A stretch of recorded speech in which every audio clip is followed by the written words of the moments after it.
Елестетсең, мен бүгін берметті көрдім. Есіңде баяғы апама мен даттан айтып берчү эле го. Кундуз, андан бери канча жыл өтүп кетти. Дагы эле ошону эстеп жүрөсүңбү? Еще ал жакта сен өзүң күнөөлүү болчусуң.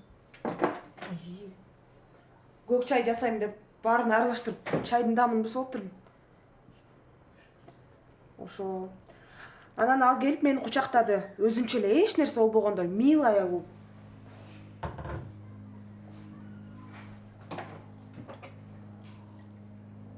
Ой, ар кайсы кошулмаларды кошо берип, чайдын дамын да бузулдум.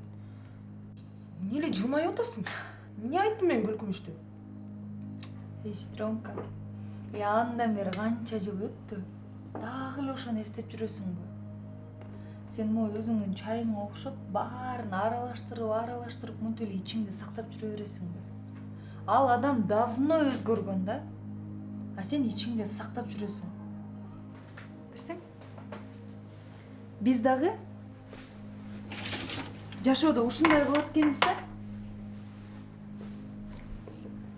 Баягы эски таарынычтарды ичибизде жылдап сактап жүрө берип, анан кийин ошол адам сага жакшылык кылса, баягы эски таарынычтар менен баардыгы аралашып кетип байкалбай калат экен да. Ошон үчүн аралаштырбай, баарын таза.